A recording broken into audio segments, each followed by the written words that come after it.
Olá, meu amigo, minha amiga, que maravilha! Estamos aqui mais uma vez reunidos para refletirmos sobre a ternura de Deus e, de modo muito particular, a ternura de Deus no sacramento da Eucaristia.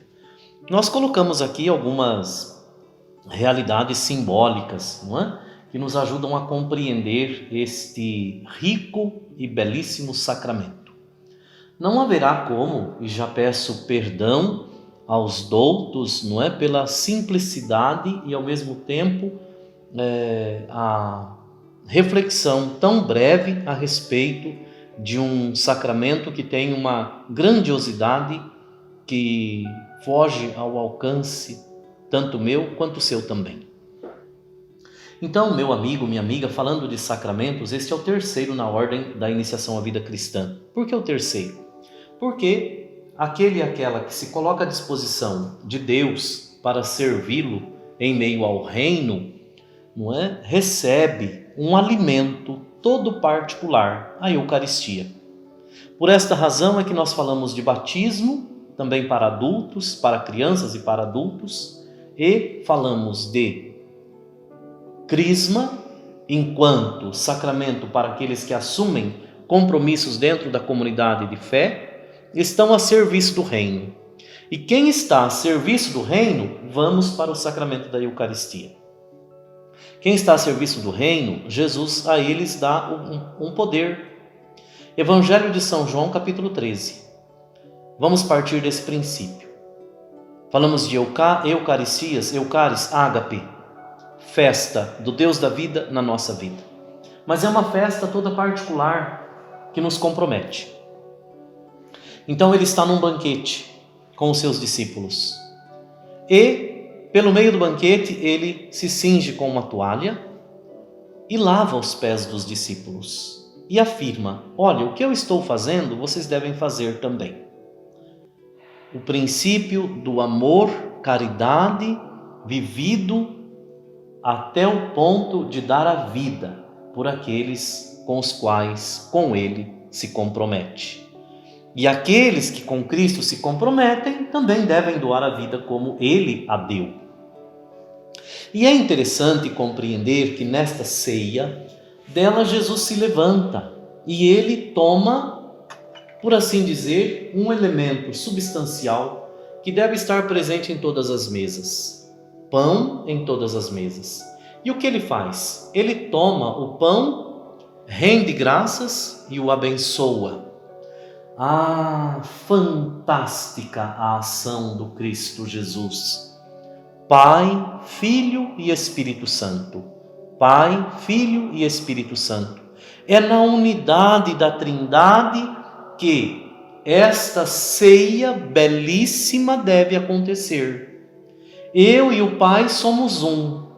Como o Pai me amou, eu também os amo. E amando-os, eu os envio. Porém, antes de enviar, eu os alimento. E como eu os alimento, deveis também alimentar aqueles e aquelas que irão participar da missão com vocês. Fazei isto em memória de mim. Tomou também um pouco de vinho, rendeu graças.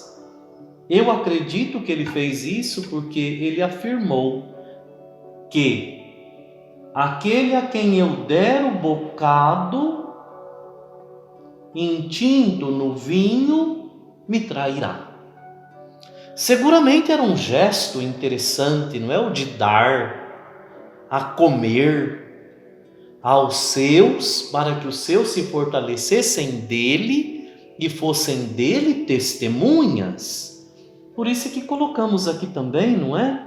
Um cacho de uva, simbolizando que desse elemento, a uva pisada, o trigo moído, se um grão de trigo permanece na terra, ele morre. Mas se ele nasce, é capaz de dar vida ao mundo. A uva pisada, ela vai tornar-se vinho, sacrifício. Então, esta comunhão que nós viemos celebrar é comunhão com o corpo e sangue do Senhor, que se sacrifica para que nós tenhamos a vida e a vida em plenitude. Veja que nós devemos compreender desta forma. Quando nós, vivenciando o amor e bondade de Deus, nos sacrificamos para que a vida de nossos irmãos seja uma vida melhor, nós olhamos para Cristo. Olhamos para Cristo, exatamente. Quando nós falamos de sacrifício, falamos de sacrifício. E aí eu saio de João capítulo 13 e já vou lá para o final dos evangelistas que mostram para nós, e faço a ponte com o capítulo 1 do Evangelho de São João. Por que capítulo 1?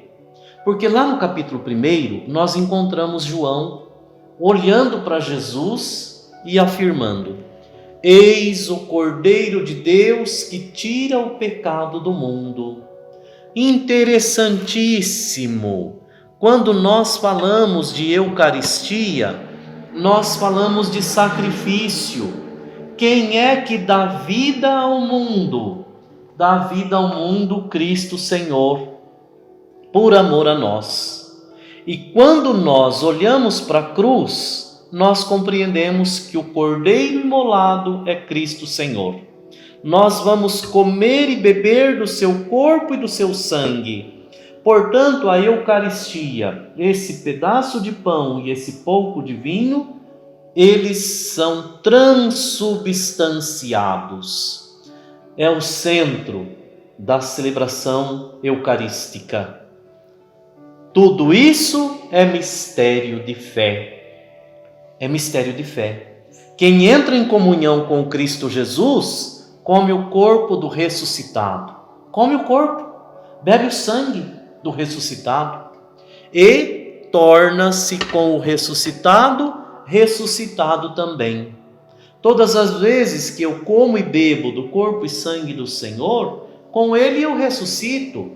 A minha vida ganha um novo sentido e eu vou sair pelo mundo afora, dizendo para todos que vale a pena ser cristão, comer e beber do corpo e sangue de Cristo, para ser um Cristo em meio aos irmãos. Eis a Eucaristia, Deus conosco todos os dias. O seu grande mistério, para nós é mistério de fé. Da fé eu me alimento.